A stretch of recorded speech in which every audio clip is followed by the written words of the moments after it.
All right. I think everybody is here. Let's see here. First, Derek. Ha! Hey, Eric. How you doing? Big E. Big E in the house. All right. Let's see here. I'm closing out some windows to help save on some batteries. Hey, Jim. How you doing? Glad to see people are here. Kind of getting things together. I had something planned, and then it really fell to crap because I got a phone call at last minute that I had to take, and then so now we're here. Let's see here, I don't know how to get back to that.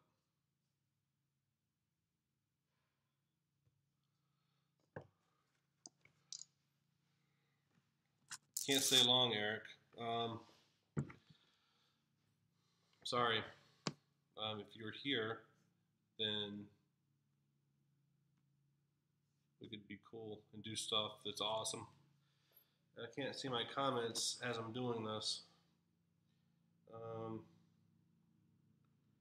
I had a link, I don't really know how that works. Still learning how to do all this stuff. Sorry. So now my activity doesn't show me.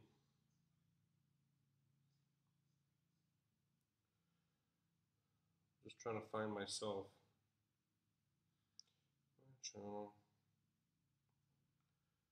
I'm live. So I'm live. Wait. My channel. I can see that I'm live. Here we go.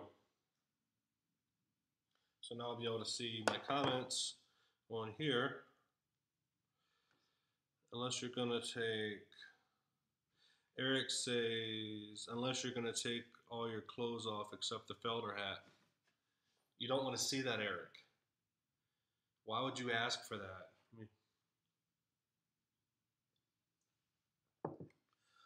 Hey, Sharif, how you doing? Trying to find myself. That's deep. Yes, I'm a deep thinker, shallow talker. Got stuff over here. So I remember we were gonna try to talk Ben into buying a hand plane. Eric got vetoed. Benjamin says Eric.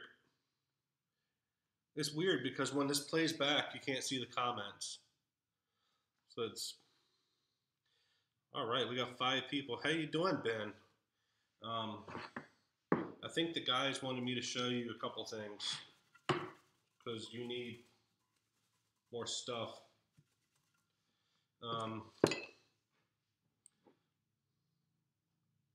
That's what Derek wants me to show Ben because Ben needs stuff.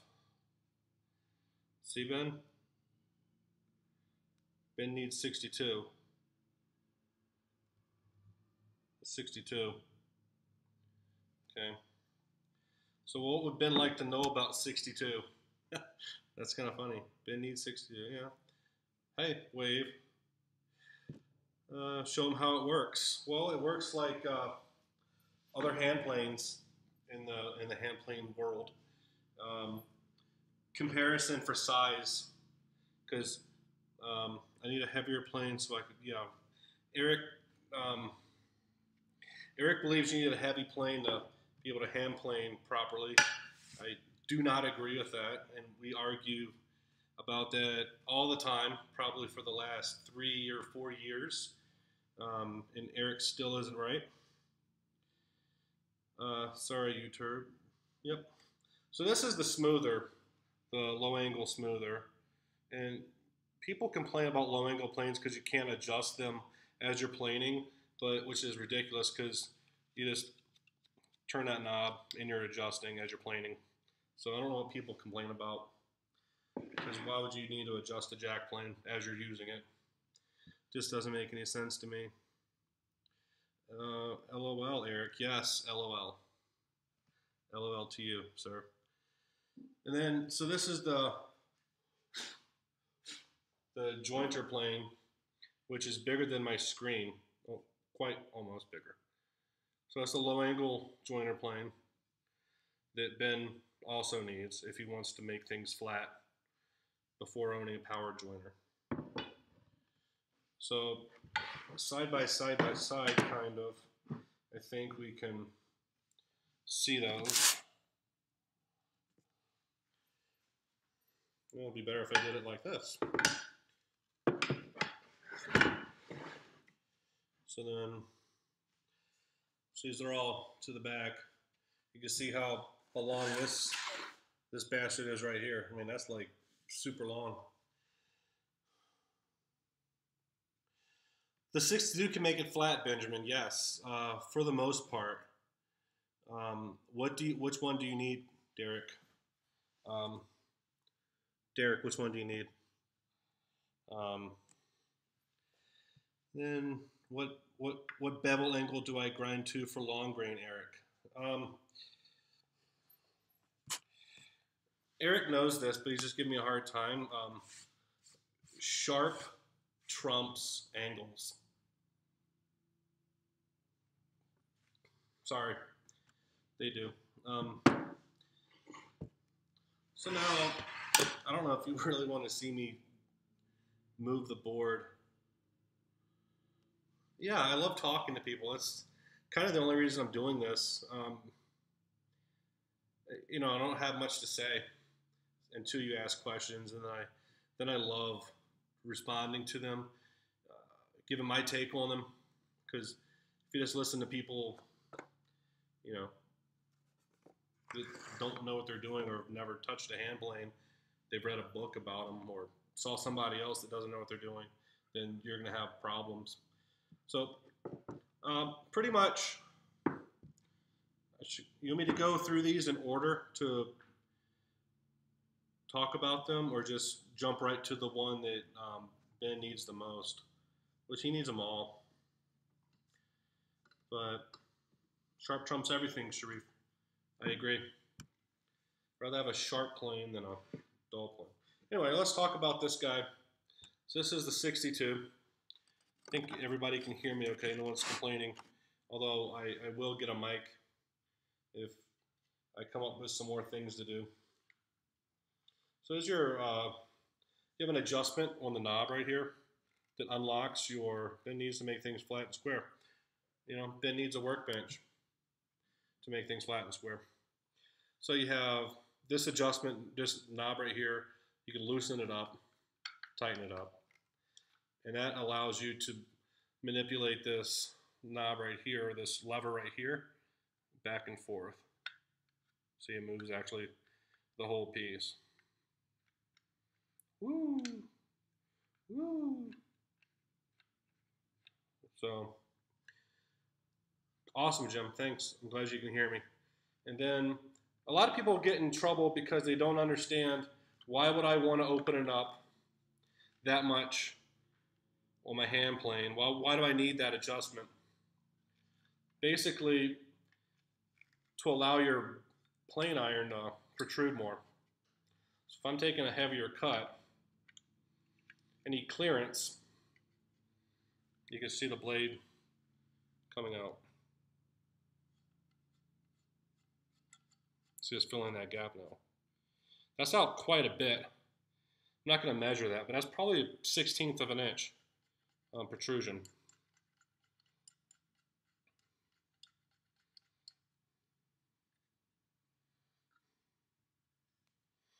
So with these, you don't want to crank down on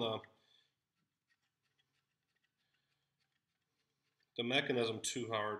This guy right here, you can really mess things up.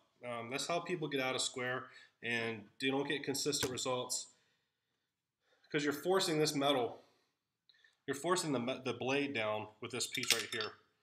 So that screw comes out. You can see that. As I tighten that, you know, it comes out. And what that does, it puts pressure on the blade.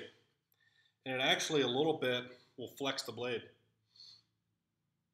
I don't care how flat your thing is or whatever, but you are putting pressure on that flat blade from a single point.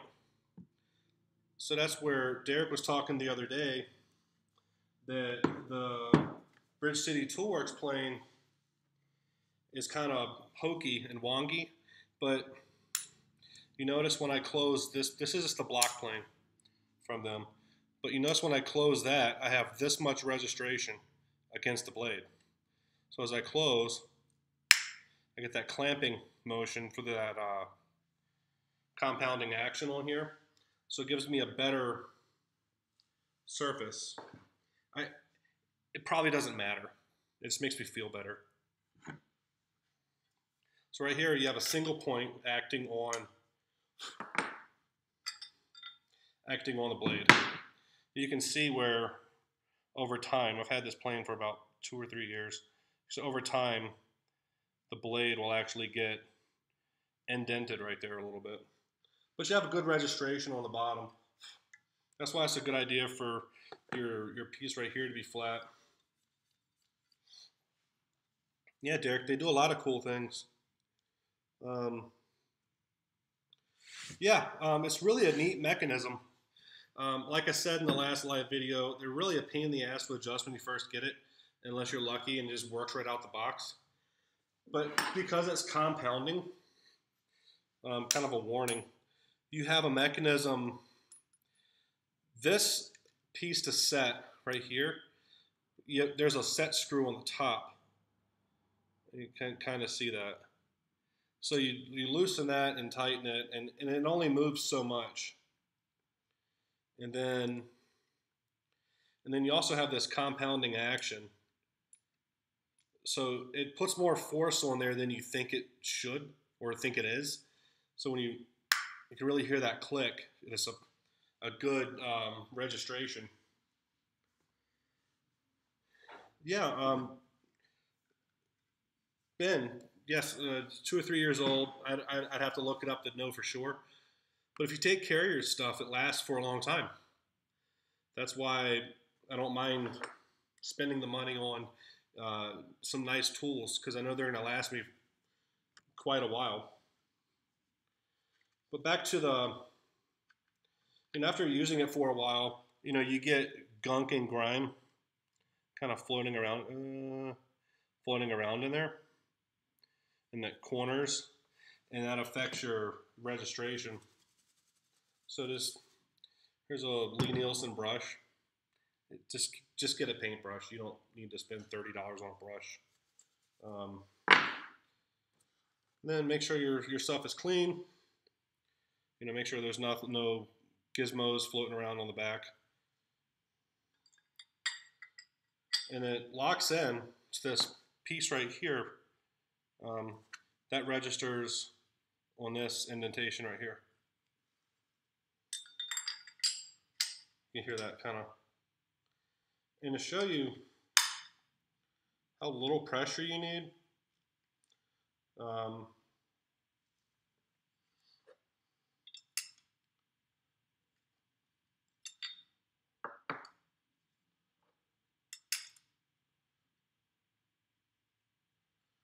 you don't need much pressure at all to hold these blades. No, we just got started, Anthony. We don't need to start over. We were just trying to talk Benjamin into buying some Lie-Nielsen planes.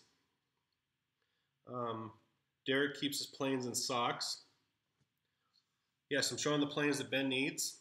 It's going to do him some good, because he's going to get off the video and call Lie-Nielsen and did what I did and just buy all of them at once, because you're going to need them.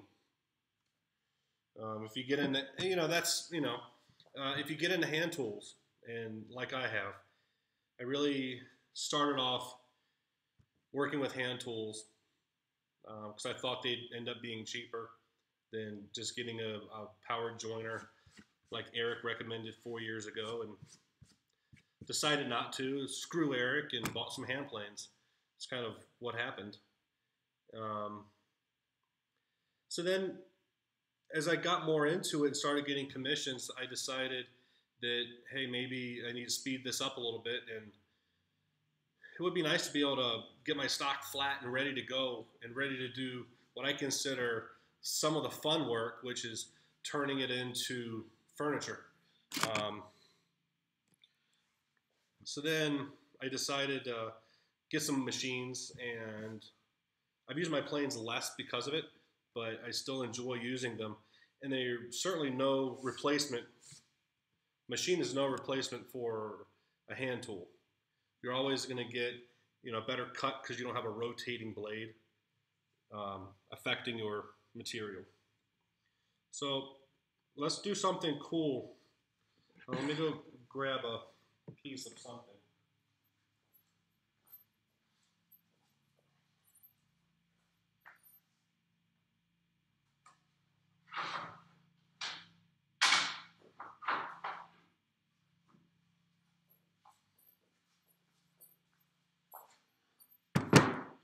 So we have a piece of cherry.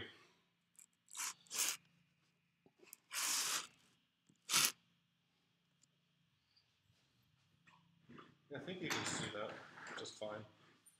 So there's a lot of discussion about needing all this stuff or whatever, and just feeling for grain direction. A little closer. Let's just try to move this over. Well, that's heavy. Okay, so, hey there. I'm going to do this. I'm thinking you're going to still be able to see the board as I do this. It's hot as hell in here today. I'm sorry. Anyway. Let's move this over a little bit.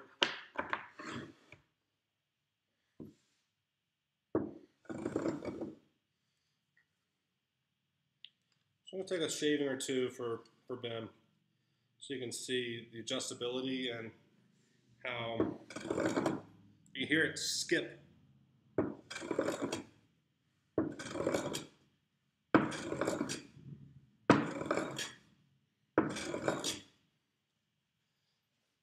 Just with a couple passes, you can see immediately the shinier spots is where the hand plane's hitting.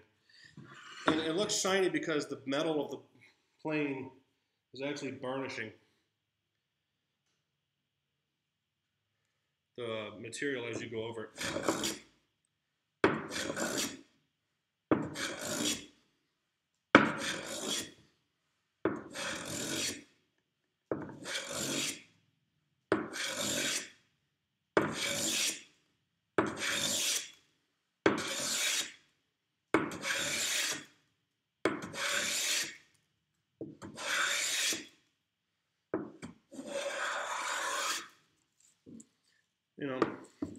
I think it's weird, but people do this. They unroll their shavings like it's magic. I don't get it.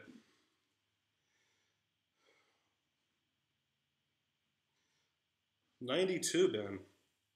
So now you see the whole piece it's flat and it's shiny. And it's just a piece of rough cherry I grabbed. So this is what the other side would have looked like 2 seconds ago.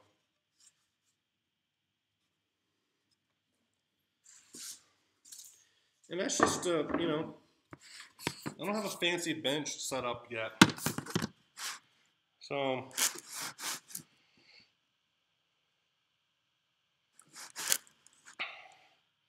yeah, it's fine to see how big your passes are, Anthony. But I got out of the whole. Here's all the shavings.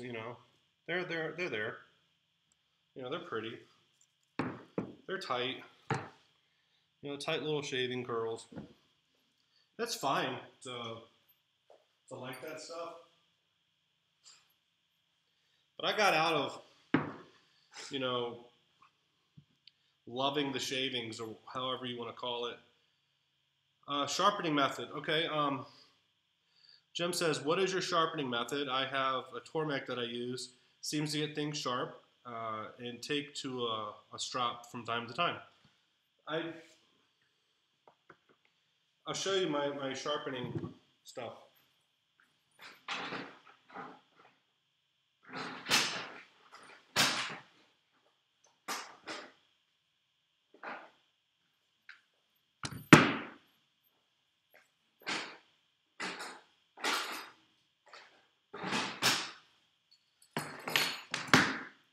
A little lower. You won't be able to see me as much, but that's probably fine. Derek does the same thing, favors the Tormek, which is fine. That's completely awesome. I never got into hollow grinding, which is what a Tormek would produce, a hollow ground blade. Which, if you're not familiar, kind of just draw it. A hollow grind would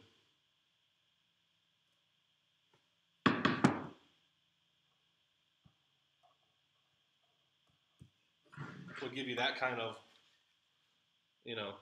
look on the end. Because where that blade, where that stone is rotating. And I just never bought into that. I'm not saying it's better or worse or anything.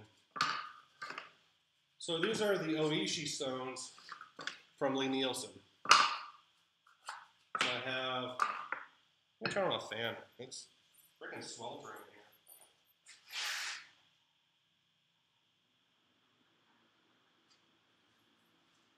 Is that too loud, the fan? If it's too loud, I'll turn it off, but y'all don't want to see me sweating to death.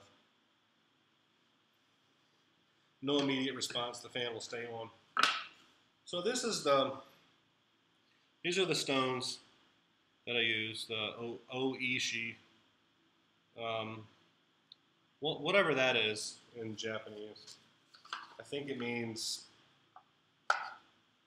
sharpening stones. So this is the 1000 grit.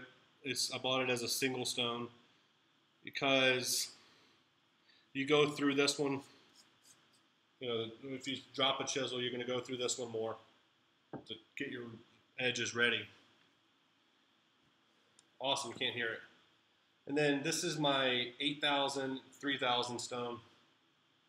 You can kind of see it.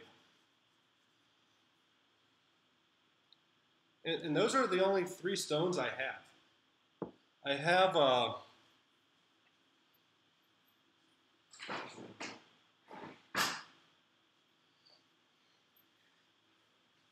I recently moved, so I can't find it right now. But I have what do they call that? The diamond stone, and I use that to just dress the top. I don't use it to sharpen anything. I just use it to flatten, because these stones, you can kind of see a pattern. It's pretty flat. But as you're sharpening, you can dish these stones out, which you're not going to hit. Then when you're sharpening your blade, so like if you have a dish in the middle of your stone right here, which is a common problem that people develop because they're just not aware of it, there's going to be pressure on there. So as you're planing, if this has a dish in it or a scoop or whatever, a belly, your plane isn't going to sharpen flat because it's not registering against a flat surface. So my setup basically is, if I were going to go through this, I'd put this in the jig. You do this stuff. You got to set it up with this thing. You've seen the Lie-Nielsen Veritas honing guide, right? Does anybody want me to go through that?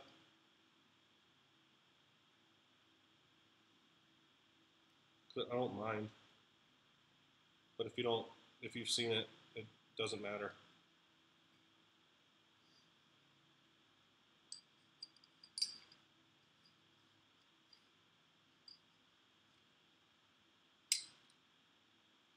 you want to get this like centered. I don't see any. Do it all. Derek says do it. Okay. Let's just go through it then. So how I do this, I get my blade roughly centered on the jig. Kind of just eyeball it.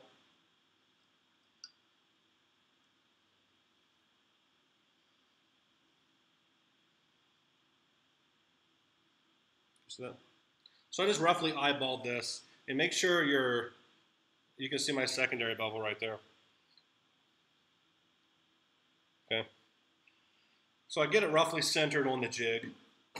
That allows me to, when I loosen this up a little bit and slide the mechanism on, I kind of know where I need to be.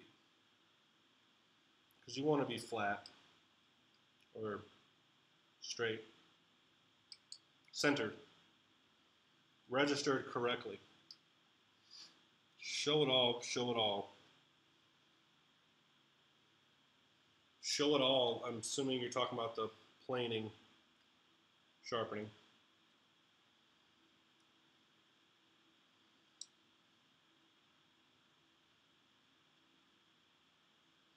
So you see how that's, I didn't even change anything.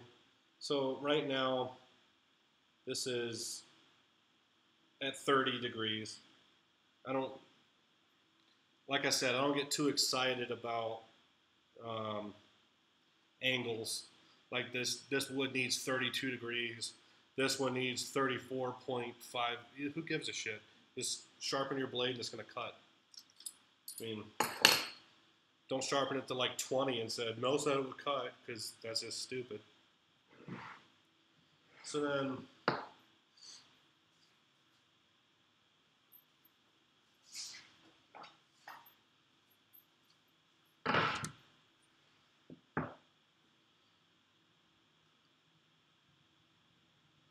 planing sharpening only. No worries, man. No worries at all.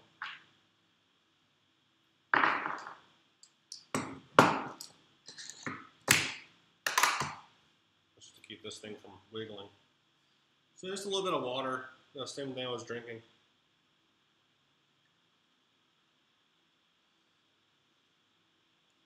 Just a little bit on the stone.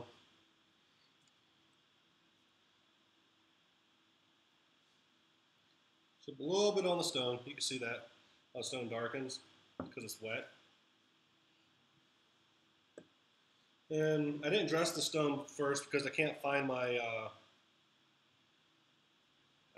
that diamond stone to keep it steady. Right, we have plenty of battery. So then let's move this to the front.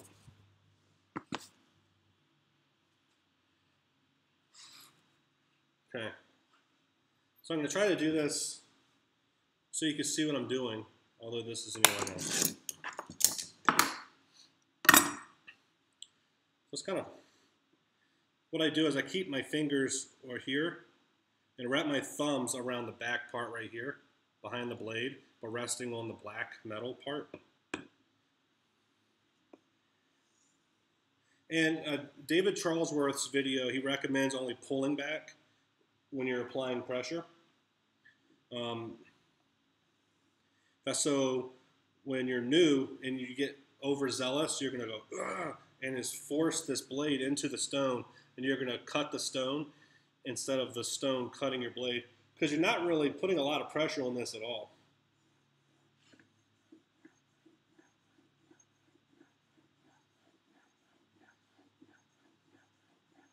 It's a real steady motion. You know, there's really nothing to it. It's kind of, I just have equal pressure right now.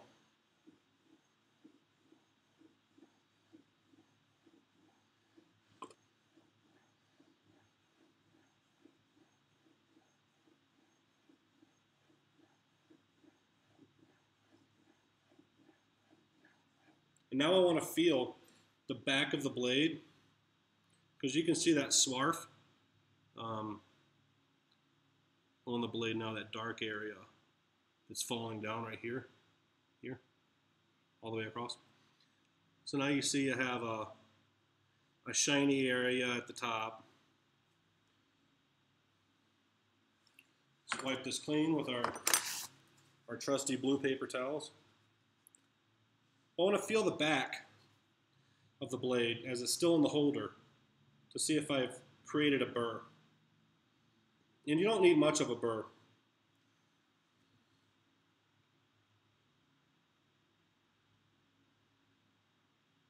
Yeah, Anthony, it's really a good trick.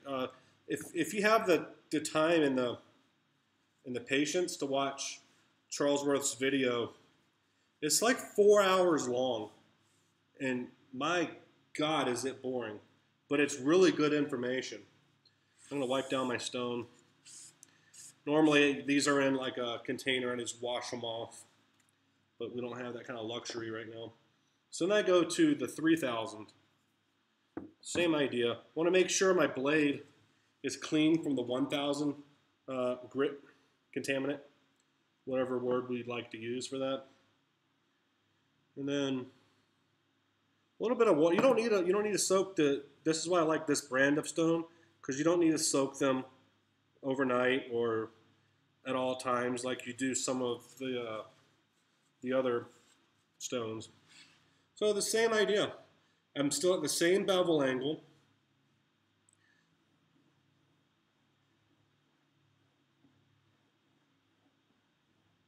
See, I'm not even, when I'm taking my pressure off, it's really subtle. See, now I'm putting pressure down, and I relax my wrists as I'm pushing forward. Put pressure on my wrists and pull back. Relax, pressure. Relax, pressure. So it's really, yeah, the King branded stones need to be soaked. That's the one I first got from Woodcraft. I think it was $35 for a combo stone. And I used that one for a long time. And it worked just fine. And people get really excited about needing a certain brand of stone. I just got these because, you know, I ordered a bunch of crap from Lie-Nielsen at once. And I saw the stones and I was like, ooh, shiny. So I bought them. They're not any better. There goes my sponsorship. But whatever, man. They're not any better than the $35 stone. Because you still got to sharpen your blade, you know, while you're working with it, you know.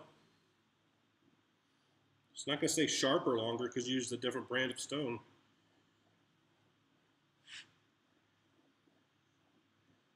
So you just keep in mind that I'm not putting a lot of pressure down because the stone is doing the work. I'm not doing the work. So I pull back with pressure. I relax my wrists, push forward. My wrists get tight again.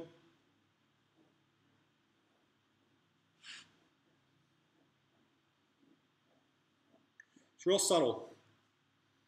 You can see it's already, I'm getting you can see that shiny bevel at the end.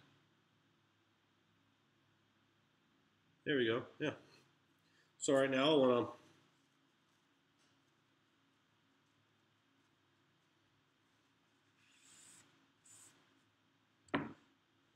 so you can spend more money for stones like these if you don't want to soak them. That's probably an advantage.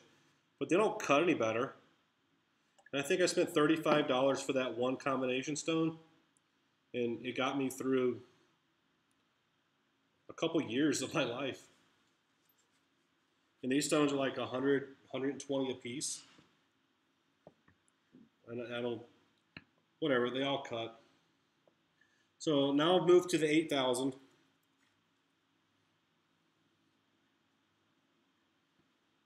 The 8,000, Sharif, Anthony, is really important not to push forward because you will dig in.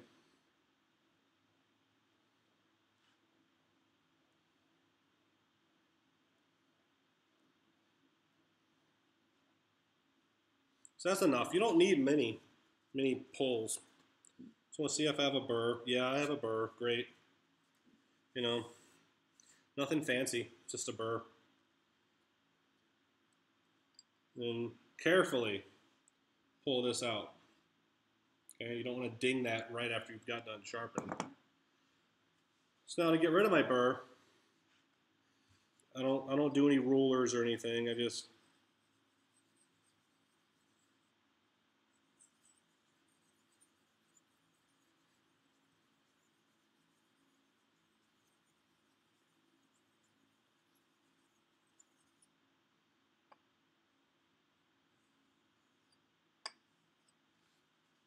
And that's flat cutting, ready to cut.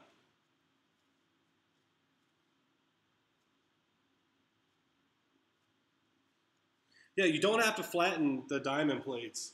Um, and maybe it's in my mind, Derek, but over time, I think they wear out, or they might have a.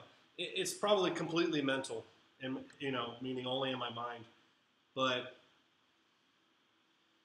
it's just kind of a. It's not great. This is really quick on camera, but you can see that this is my primary bevel, right? And this is my secondary where it's shiny. And now, yeah, it does take a long time for them to wear out. Absolutely, I have one that I use to flatten these guys. I just can't find it right now. It's probably in some freaking box somewhere. 20 other things I can't find. So always wipe these down, put them back in the cardboard box because this is made out of paper. No, you do not need to sharpen the primary.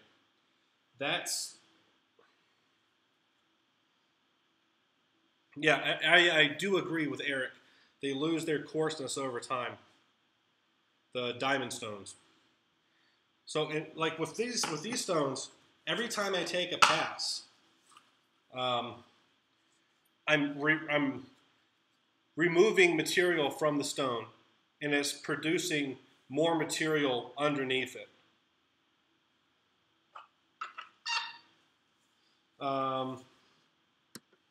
Shannon moved from diamond stones to diamond plates from stones.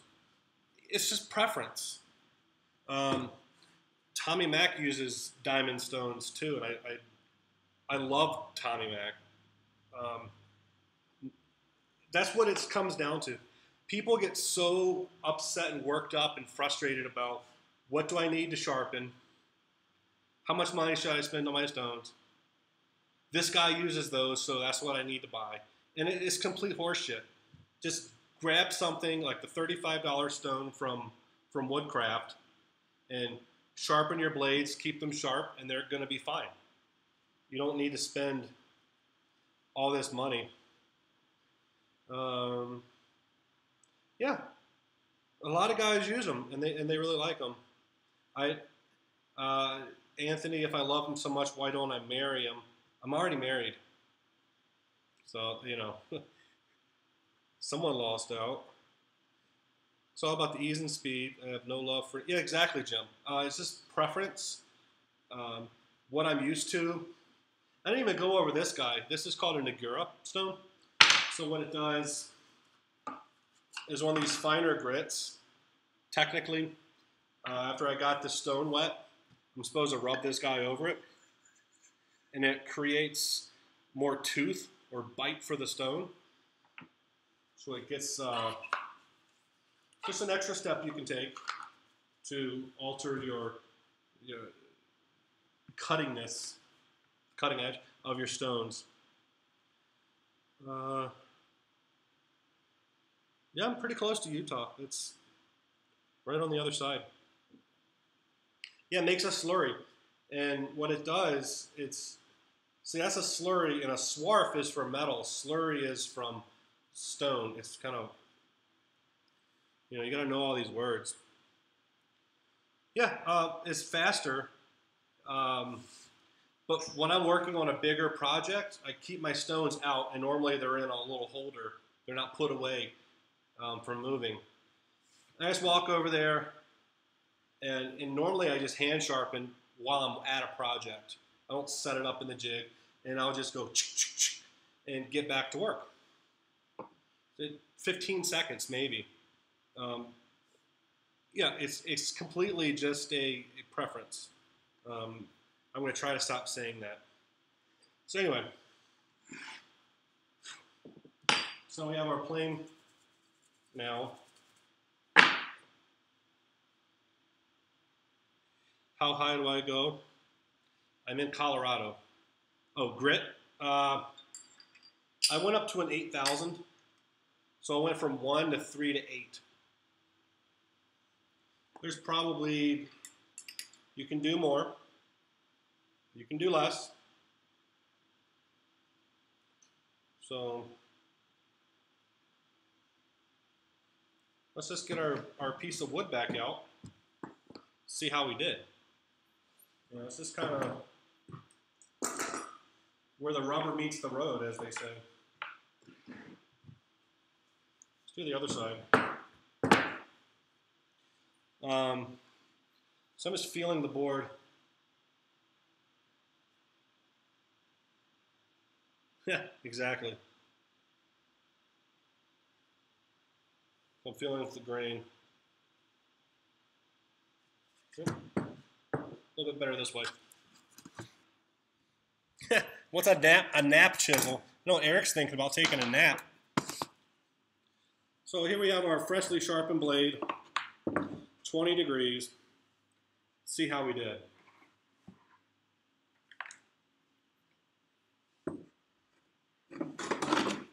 Let's advance our blade a little bit.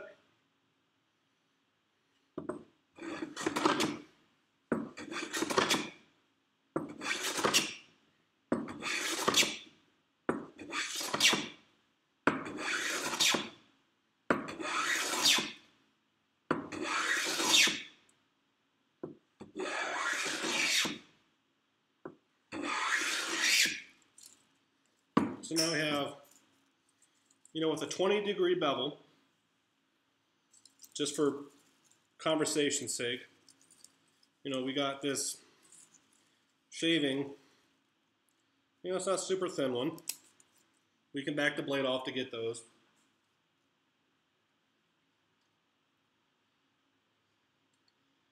Backlash out.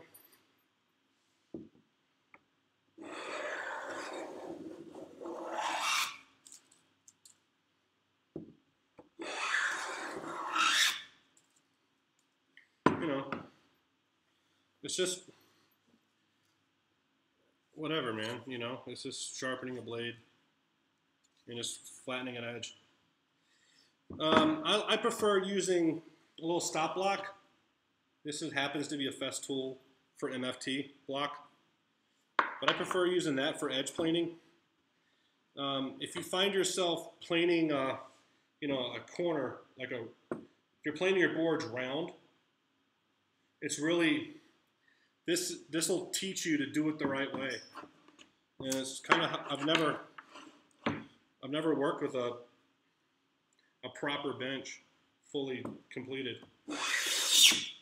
See, I didn't rock. My board didn't rock, it didn't fall over. I got a good shaving out of it. See, if I were one way or the other, or if my blade was skewed incorrectly, my board would flip over. It's because I have a single point stop. I'm not pinched. Great for end grain. Yeah, Eric, absolutely. Can't argue there.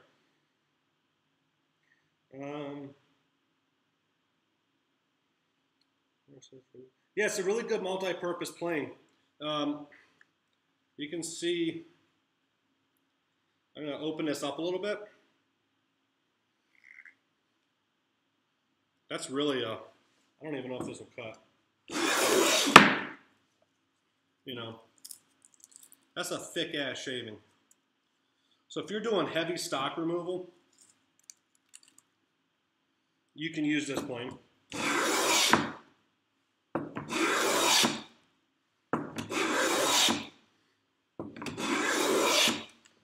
Yeah, look at those. Look how thick that is. You know, that's pretty much as thick as I want to cut with this plane. Let's back the blade off.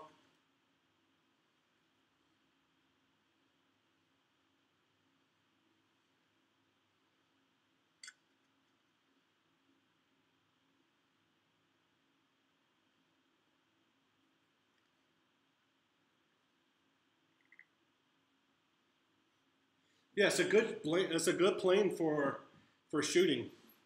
Um, kind of half-ass demonstrate it like this, although it's not ideal because I'm.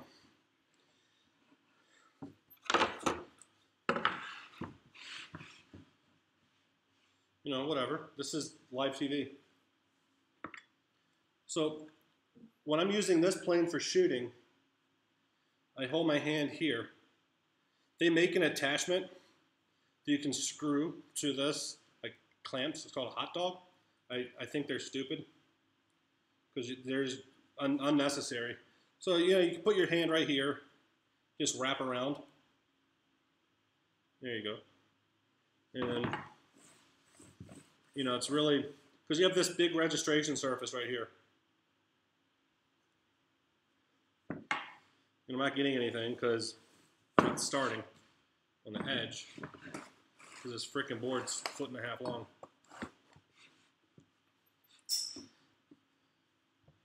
But for conversation's sake,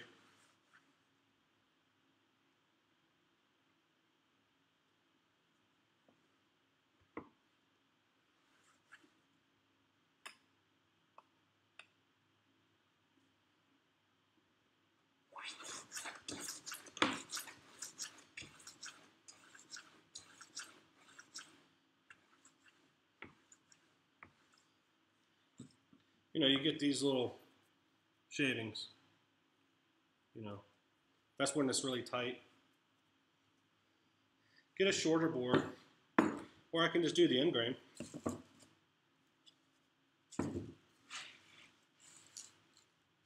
But I have no registration. So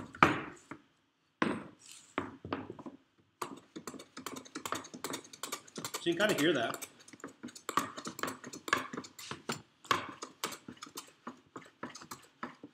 And again, you're just doing end grain. It's really,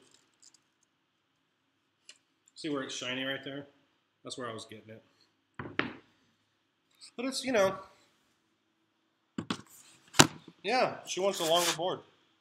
I don't know what that means, Jim. So, let's do this. So you've seen very simply and very quickly this plane, this video, I didn't set it properly to talk about what this plane can really do. But keep in mind, with basically 30 seconds or a minute for sharpening a new bevel on the plane, just like you saw here, if I wasn't talking, it would be a lot faster. You can go from shooting edge grain or end grain to planing a curly maple board just by resharpening the blade, because you're only sharpening, you know, what, 32nd of an inch of a blade. You know, whatever's shiny at the edge. Yeah, by my ear. Yeah, the little shiny part, that's all you're really sharpening. That sounds expensive, Jim.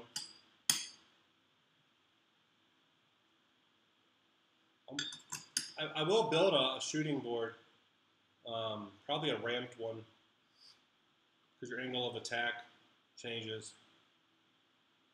Corn chips. Eric likes corn chips. So, but everything I've done with this one, you know, you could do with this guy too. You know, and it's in terms of sharpening, and this one too, in terms of sharpening.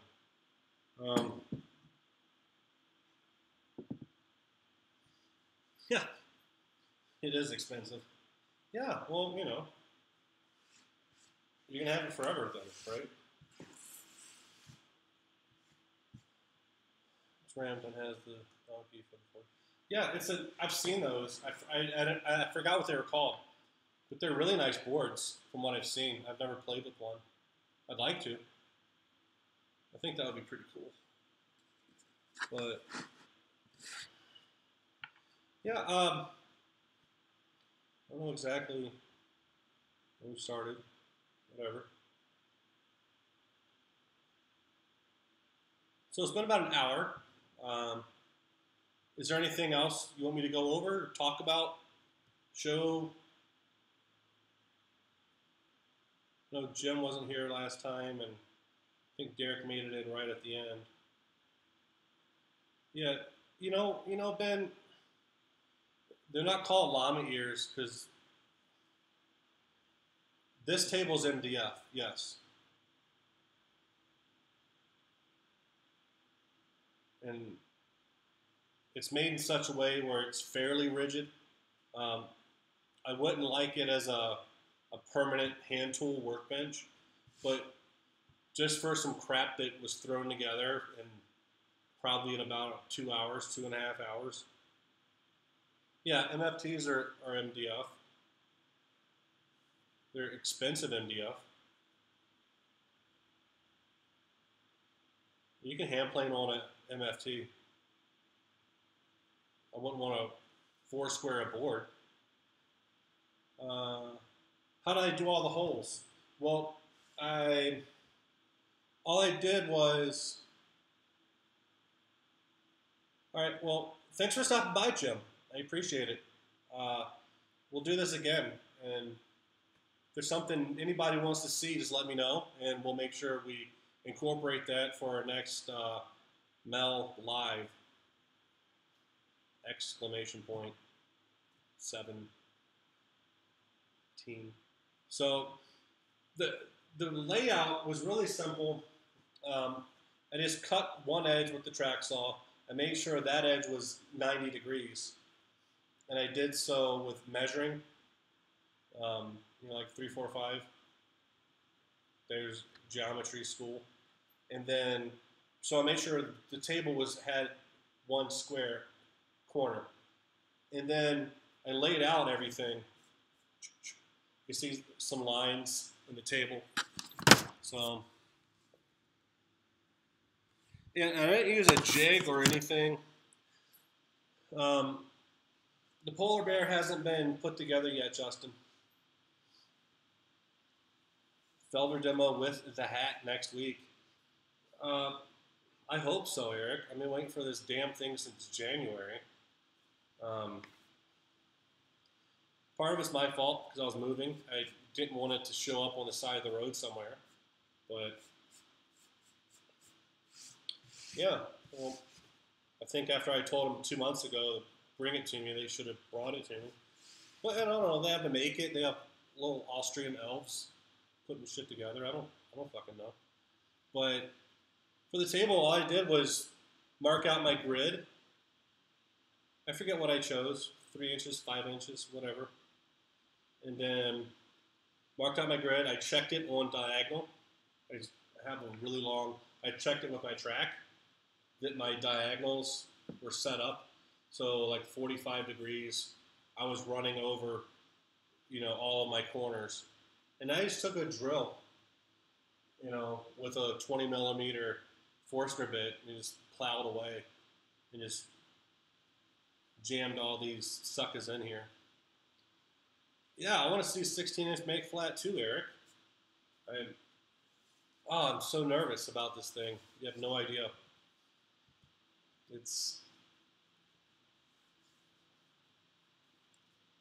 I just, what are millimeters? Uh, I can't say without upsetting people. I want to see them hand flat in the 22 quarter. Do you really? I'll flatten it. I don't care. It won't take long. Yeah, we're in the USA. We have standard measurements, but MFTs come from Germany and the fatherland, and so they have millimeters over there because they haven't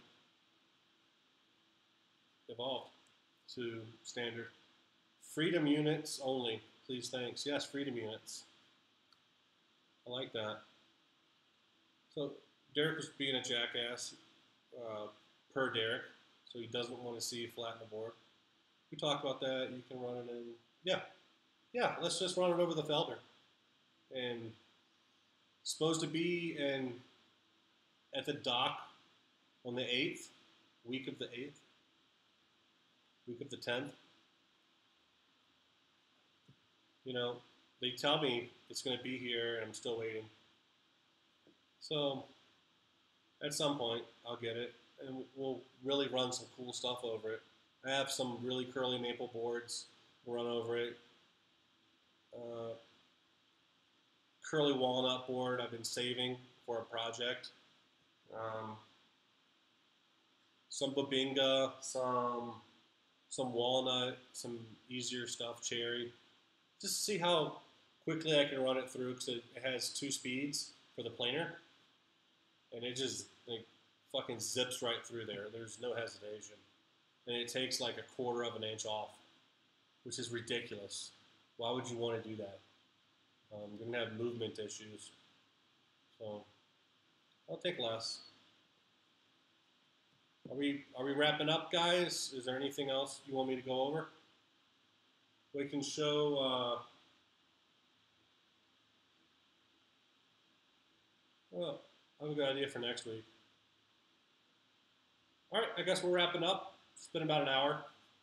I know some of us have jobs that we have to go to or get yelled at, unless y'all are off already.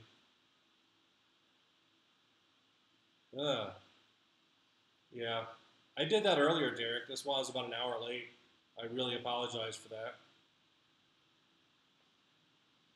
You're welcome, Anthony. Really appreciate it stopping by in the comments, bringing up some good points and things we can go over. So, all right, I guess that's it, and we're going to wrap up. I got to say all the normal YouTube shit, like subscribe, like, so just so you know the video's coming next time, and you automatically get it popped up in your feed. Oh, thanks, Derek. Appreciate it. I wasn't too sure how much to go over. I could go into more depth with some things, with some more. If you need anything specific, Derek or Benjamin or anybody, we can go over that, and then in more detail. Thanks, Eric. Appreciate it. Thanks for stopping by and commenting as always. So yeah, the normal YouTube stuff, like, subscribe, share, whatever. This is just fun.